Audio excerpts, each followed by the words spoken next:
Welcome to Musings and Modalities. I'm your host, Tristen Stawicki. Think of me as your pragmatic shaman bestie. Join in with other high vibe, lovely people as I unravel spiritual ideas to help create change and growth in your life. I cover a variety of spiritual topics, sharing knowledge to meet you wherever you are in your journey. As a shaman, astrologer, and human design reader, I help you understand how to make informed decisions and incorporate different modalities using discernment and your own intuition. Today, you will gain powerful shamanic healing tools you can use to incorporate spiritual practices in non-traditional ways. Whether you're just beginning or need a knowledgeable best friend with the next phase of your journey, I'm here to help. Stay tuned. Musings and Modalities starts now.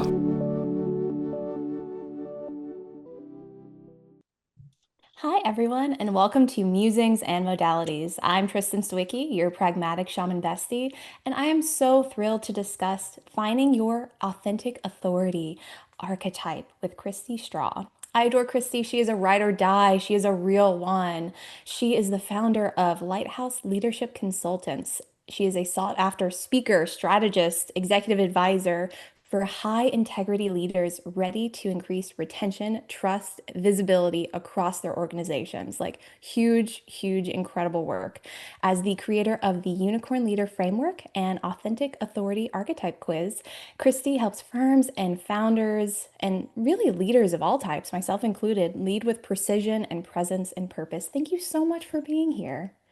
Oh my gosh, thank you for having me. And I will say before we get started, Tristan, you are this awesome, rare executive whisperer. And I love that there's pragmatic in your name because you absolutely blend so much of that with your presence. And so just watching you be as visible as you are has been beautiful for me. So thank you for having me. I'm super excited to be here.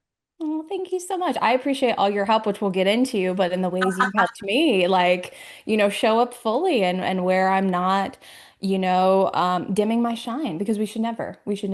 Never. And one of the ways you did that actually is, in our first conversations, I was taking that authentic authority quiz, and it's really become the foundation of your consulting business. And it's kind of the entry point that many people have with you. Can you talk a little bit about developing that quiz and why it's been so impactful to the business community? I would love to. Listen, I've spent the last 2 decades advising high net worth families and leading inside the C suite. And I just continue to see five repeatable leadership energies out in the wild. I call it the wild because that is wild. Okay. So I've been validating them across thousands of leaders. And that's actually what the Authentic Authority Archetype Quiz is. And so it's really been designed so people stop imitating someone else's style and can find the way in which they lead from their own signal. And so that results in a lot of ways, and you can speak to some of these at some point: less friction, faster trust, quicker, cleaner decisions. And so that's kind of how I help leaders move through communication misfires or longer meetings or poor handoffs and poor talent retention. Because let's be real, I've left several companies because of bad leadership. I know you have, many of us Oh, have, yes. right? Oh, Like yep, yep, yep. it typically our teams are amazing, the mission we always believe in, and then it goes, there's been some changes or some realignment that doesn't align with our heart, and we go, Mhm. no, thank you. I'm done with this. That's right. And you know what I found, and through my rise in corporate, I found that my tolerance for the space between I'm excited and oh no got shorter and shorter and Mm. shorter. And so I thought to myself, girl, you're not even going to have the ink dry on the paperwork for your onboarding if we don't figure something out. Right. And so it just became a cycle that I could not stomach anymore. I started a hashtag called Shamager, and it's all about the shameful, crummy managers that we have in our lives. And I was just sick of the Shamager way. And so I relate to that so heavily. Yes. I know I was thinking recently about my just in my past and how there were some days of the week when I knew I'd have to have a one-on-one with a shamager that it Mhm. would ruin my whole day. And it's like, Absolutely. that's Yes. awful to lose the energy of a Thursday, which I love the energy of a Thursday because that was my one-on-one day. And it's like, oh no, we can't live like that. We can't. Mhm. It's true, and I love that you said the energy of a Thursday, like, FYI, everybody, Thursday has always been my favorite day of the week. It's like the pre-party day, so I'm always in a good mood, even if I don't get much sleep, because I just love a Thursday, and I'm with you. I had my one-on-ones on a Friday, Oh, and I oh, actually had a COO say to me at one time, this was at a multi-billion dollar bank. She told me when we were good, she had said, "You know the quickest way to make an employee quit, right?" And I said, "No." And she's like, "Have their one-on-ones on a Friday at 4." Okay, fast forward 2.5 years. She wasn't happy that I refused to take a position that would require my family to move again, just 2 years later, having moved from Charlotte, from Kansas City to Charlotte. It was going to require me to move again. And I said, oh, "There's no way." Anyway, you know what she did a week after? She's like, "Oh, no problem." And all of my one-on-ones started being recalendared until 4 o'clock on Fridays. It was wow. by design and it was intentional. And this was a pattern I saw in her leadership repeatedly. And it's just one example of what you just mentioned of, right, like bad leadership. And so, one of the reasons why I love this quiz and I implore everyone to take it, and it's part of any experience with me, is because it really reveals your gift to the world, how you're naturally wired to lead, but it also reveals your shadow and how you show up in real situations that aren't helpful or that are potentially even harmful, and maybe you're not aware of it. And so, once you can recognize the gift and the shadow, we can script together what that pattern interruption looks like and what to use under pressure in those moments so that you show up differently. And it's just a great learning experience for almost anybody. It is. No, I was actually going to mention. So I'm an anchor, and my Yeah. superpowers include helping people feel deeply seen, which I know you are as well. Mhm. And I just want to give a couple highlights to people of what that means. We bring in healing, reflection, and realness. People trust us to help them grow, right? And it's Mhm. evident to those that know us, and sometimes our gifts aren't as evident to ourselves. And so it's a beautiful. I actually have the results of this quiz open at all times. It's one of my tabs that Oh I'm my always gosh. truly like. Okay, I am humbled. Thank you. Thank you. That is a massive endorsement. No, because it just reminds me, especially when there's like a bad day or something, and it's just like, no, let me reground, remember like Yes. who you are, show Yes. up fully, and then let me reflect off there if my shadows are coming through a little bit, or like who's triggering those shadows as we talk about bad leadership, you know? Absolutely. And that shadow self, really, in an anchor like yourself, and as you said, I'm an anchor as well. I know that my shadow self is coming through and something's out of alignment when I start over functioning.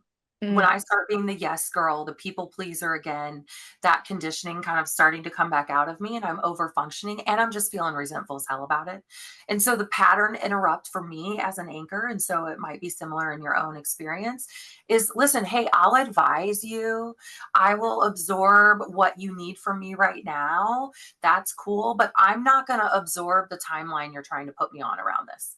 And mhm. when I learned that I could say that and people respected it, and as a matter of fact, they valued my insight or my feedback so much, they were willing to wait until it was convenient for me to provide whatever it is they needed in that moment.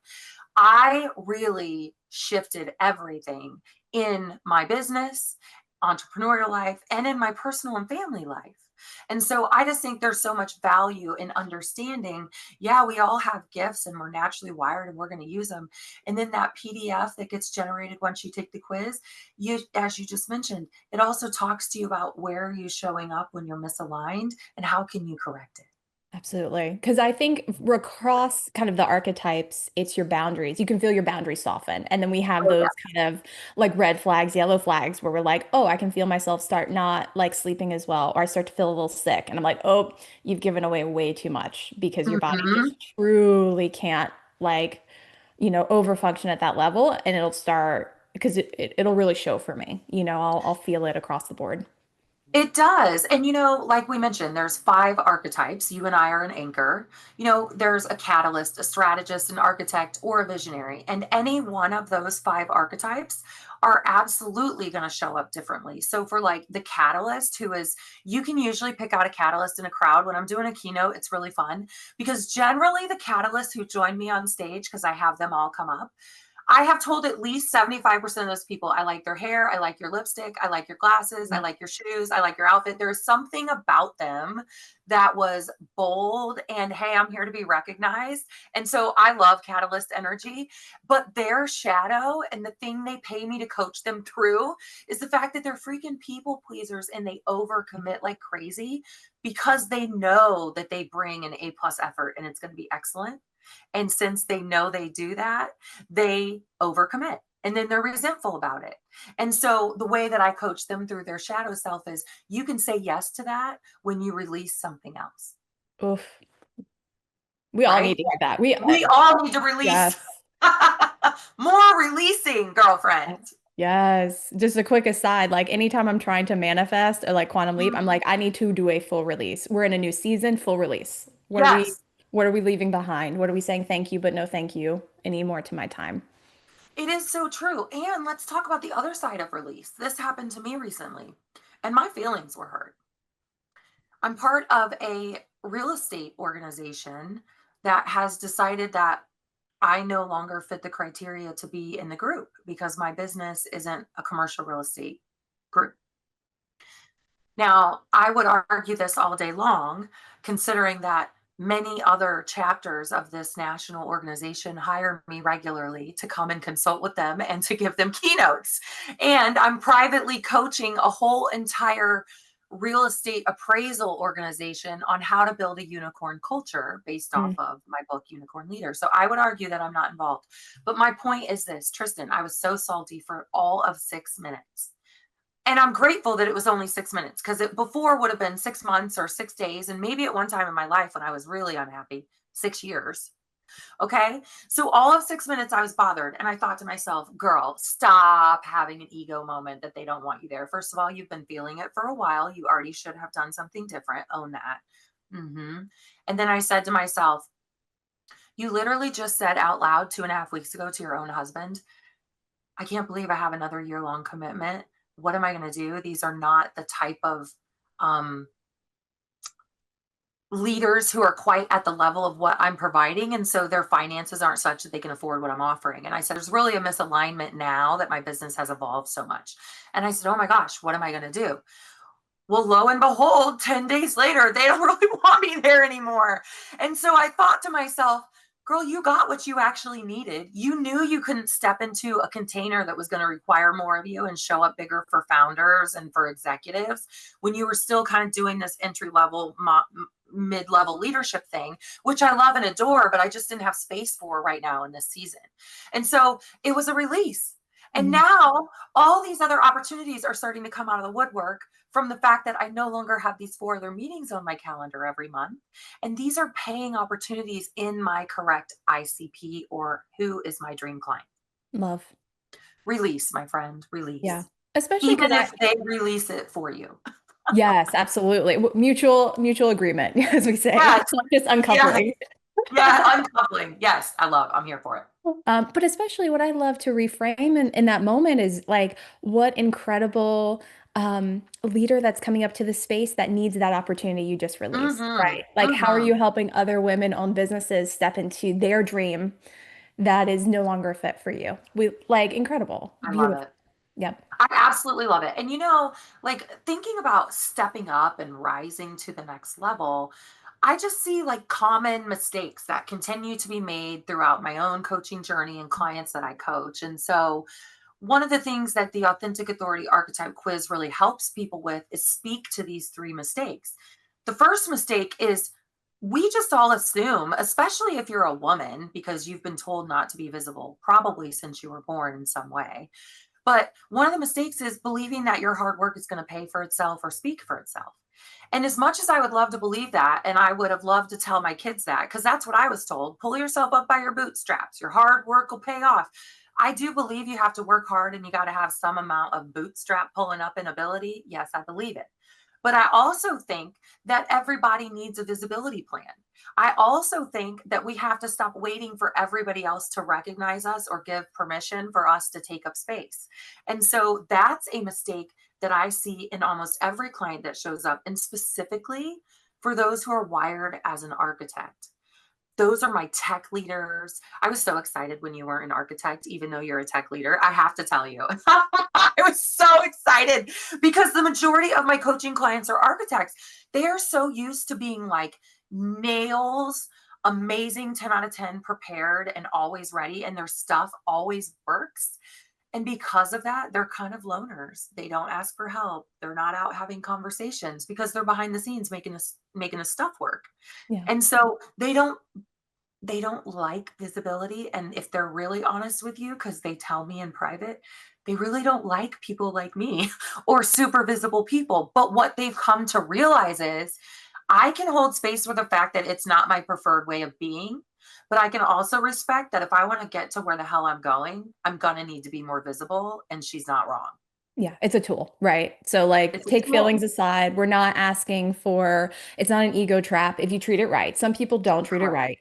right. But no, and it's a problem. That was one of the first things we worked on because even and it's like I wasn't going to call you out like no, that, it's fair. I'll Tristan. call I wasn't myself going to out. call you out that way. No, it had to be. And it's like you have a podcast and I still did not have a visibility plan, right? It's just like in my kind of day-to-day in my corporate life because it's like, oh, right, like that needs to happen. And what I love is like if you don't mind sharing some data points around visibility and why it's so Yeah. important because I Yeah. love like anytime you mention like data in our coaching calls, I'm always like, yes, feed me more. Oh my gosh. Yeah, she's a data lover. Okay. All right. So here's the thing. If you post, for instance, on LinkedIn, that's where I'm mostly visible. It's where I do all my things. And so I know the data for LinkedIn. If your company, it doesn't matter if your company has a million trillion followers or two. If you post from your company web page on LinkedIn, your company LinkedIn page, you're only going to get 1/8 of the views as if your employee would have posted something from the company page and tagged it. It is unbelievable. And also, the stats show that visible leaders are more trusted. Well, because they have a little bit of a brand, they're putting themselves out there. And nobody in this day and age, with at least a half working brain, I hope, puts themselves out there unless they're ready for their actions and their like duties to align, right? Their words and their actions and their duties have to align if you want to be visible. This is one of the reasons, and this is very dark to think of, and I'm sorry in advance. I do operate typically from a glass half full and positive mentality perspective.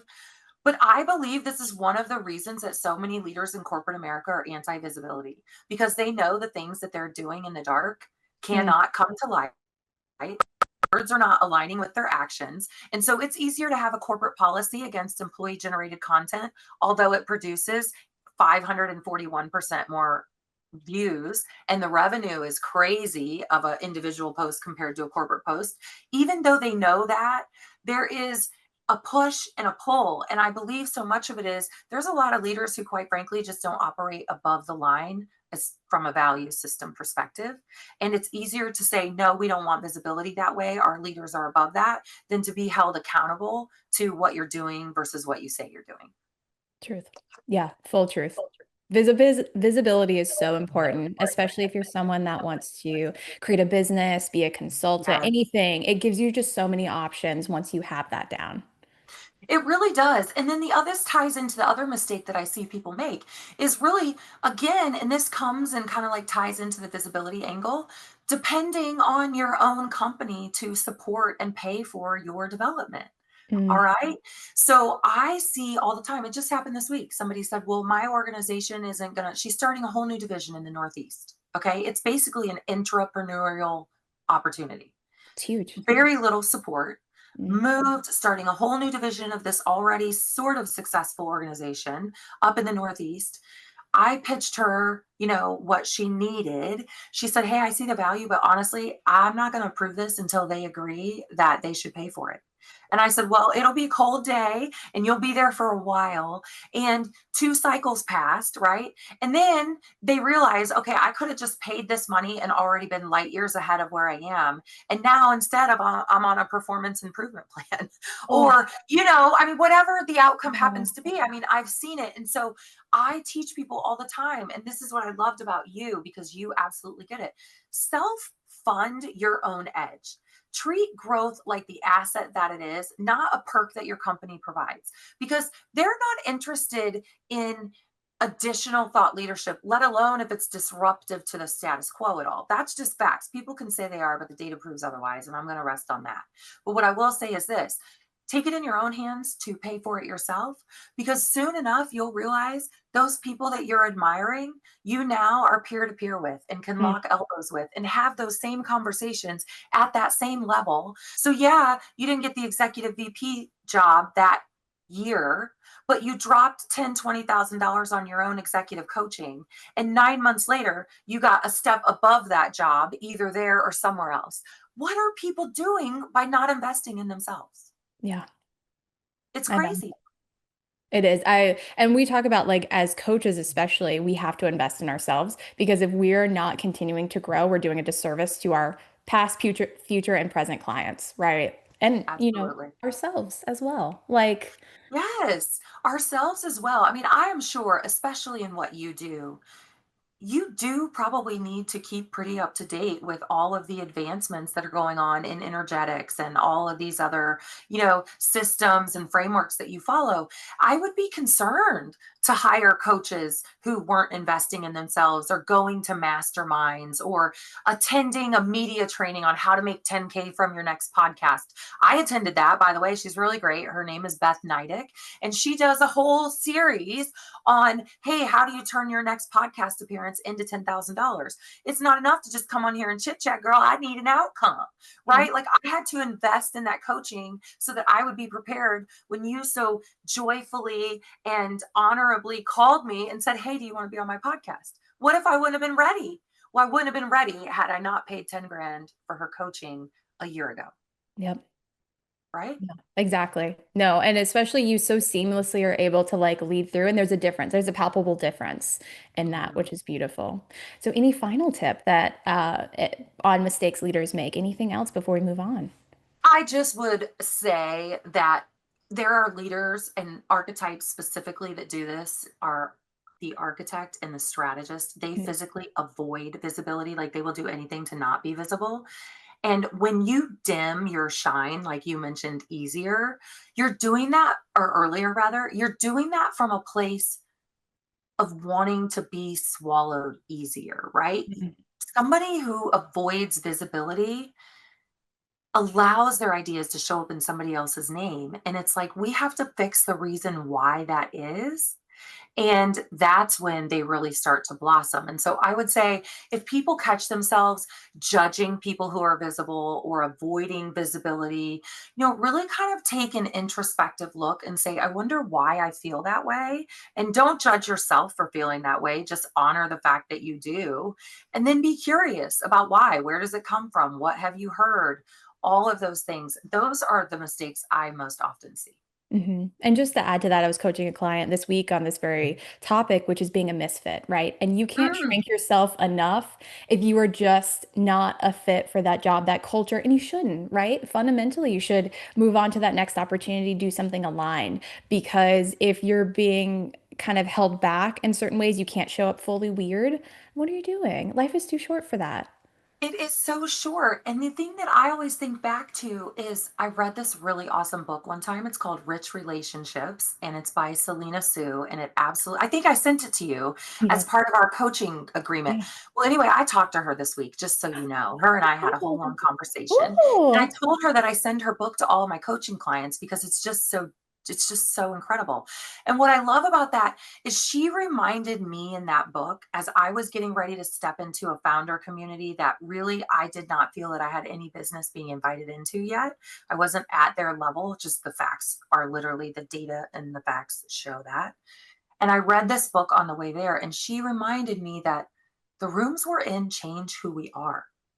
Like who you're Mm, exposed to and who you sit with changes who you are. In the rooms I sat in where I was the misfit, I was too much, I was too this and that, it fundamentally changed who I was as a person for a very long time. And I shrunk and I was conditioned. And a lot of my relationships in my life did follow a similar pattern. Yeah. right? And so what I teach is the visibility dividend version of Selena's idea in rich relationships. Your relationships are the compounding interest. And Yeah. so what I want to always leave people with is this idea that you don't have to be visible in the way I'm choosing to be visible or Tristan's choosing to be visible. It can be literally a one line intro that you know about yourself and you decide you're going to say that when you meet people. That is a visibility play, Mm. right? It could be sending somebody a little two slide summary of like an industry report or a warm introduction as we've done, or even a short little Loom video, clarifying something you think they might be working on. That is serving somebody. That's another way to be visible without having to make yourself the hero. And Right. then I just always tell people also, it's about who you know a lot of times more than what you know, which is why I loved the rich relationships so much. My whole Yeah. background's in wealth management and dealing with rich people and their money, and it was all about who you know because I was on the hunt for new assets. Come on now. And so I started having to really learn how to ask for favors from people in a way that wasn't irritating to them. So like, hey, can we do a 10-minute voice note exchange about XYZ this week? It won't take more than 10 minutes total for the whole week. Well, the friction stays low for them saying yes. They're like, girl, go the hell out and tell me what you need to know, right? The momentum keeps moving. You're not waiting for a meeting. That's a visibility play. You're asking them for a little time versus being basic and sending a meeting maker in 7 weeks when they might have time, right? Right. All of these are just ways that we talk about that you can be visible without having to be a catalyst or some big energy in the room. Absolutely. As we wind down, I want to highlight your books. So you have two, right? We love, and because having exceptional aligned leadership is so important. Not only Mhm. does it affect, us physically, mentally, emotionally, like I think we both have some wounding that we've worked through. I know we both have Yes. had some wounding we've worked through because of leadership that has just been not up to par. And Mhm. so I'm so grateful to have done the work we have together and will continue to do together. But you also have a way that people can, read kind of your thoughts, get that beautiful intro to you outside of the archetype quiz. So if you could talk about your book that you have published and your upcoming book. Yeah. Okay. So these literally could not be two opposite sides of the coin from each other. Okay. The first book and the book that is a bestseller, you can find it on Amazon, is called Unicorn Leader. Okay. Unicorn is actually an acronym for 7 high EQ leadership traits. And it's all about modern leadership, right? Like being highly emotional intelligent, being kind and clear, thanks to Brene Brown and all of her teachings, right? Having principled leadership that is above the line is how I like to call it. It matters because listen, we're in a bunch of like AI, I want to say chaos, Mm, right? beautiful. And Yes. and while AI can synthesize information and we feel very saturated with AI news right now, it can never synthesize trust. And so modern leaders create trust on demand. And so those people who really, really do well with unicorn leader and leading from a highly empathetic place have a lot of self-clarity. Right? They learn how to make decisions really, really simply. They connect with the truth, right? They're not super interested in things that aren't truthful. They have a respect for other people's capacity and their mental health along with their physical health at work and what more can they take. And then they appreciate a public voice and public challenge, right? They want people in their circle who are going to help them be more diverse in thought and idea and pattern disruption and all the things that we've talked about. So that's Unicorn Leader. It's super fun. And I'm ADHD, so it's not like it's a long book. Okay. You can read it in a We short love. ride. And my second book, which is the other side of the coin, right? Unicorn Leader is very corporate facing. My second thing to visit with you about is I am launching my second book of Not Your Good Girl. And that's for anyone who learned to be palatable at the cost of their own power, right? The work is not really to be louder and to be more boisterous and to be like, hey, look at me. It's really about being more true and authentic and then visible from that space. And so I will tell you, the biggest thing I say to people all the time is, girls, stay whole, let them adjust. They'll figure it out. They can choke, they can learn to swallow differently, they can do whatever they need to do, but you stay whole. And so Not Your Good Girl is all about the conditioning that corporate America and being raised in a lot of American households would lead you to have by the time you reach corporate America, and how to bust out of it. Beautiful. Just a quick thing that the people that are meant to find you won't find you if you aren't whole, right? Like it's just Yes. that much harder. So just kind of Mm. sitting with that truth. And so, I was so fired up for our conversation today. I'm so grateful for the time we've had together and always, in our friendship, as well as your mentorship to me. So where can the audience find you? Because they're gonna like run to work with you. Oh, bless. Well, that would be beautiful. And you can find me at lighthouseleadershipconsultants.com, or I am on LinkedIn everywhere, Kristi Straw, MBA. All right. You can find me, look me up, Google unicorn leader, and you'll be on the right path. And send me a note. Listen, I would love to do something special for your listeners. So if somebody sends me a note after listening to this and references this, we'll make sure they have a great big special deal to work together. Thank you. I so appreciate you. Absolutely. Of Well, and course. thank you so much to our audience for watching Musings and Modalities with me, your pragmatic shaman bestie. Tune in the second and fourth Thursdays of each month at 3:30 p.m. Pacific, 6:30 p.m. Eastern for more fabulous episodes. Thank you so much for listening. You've been listening to Musings and Modalities with me, Tristen, your pragmatic shaman bestie. For more powerful healing tools, join me every second and fourth Thursday at 3:30 p.m. Pacific on Transformation Talk Radio. I cover a variety of topics to meet you wherever you are at on your spiritual journey. Learn techniques to work with pendulums, past life healing, astrology, and more. Please share the show and subscribe for more guidance from your pragmatic shaman bestie at musingsandmodalities.com.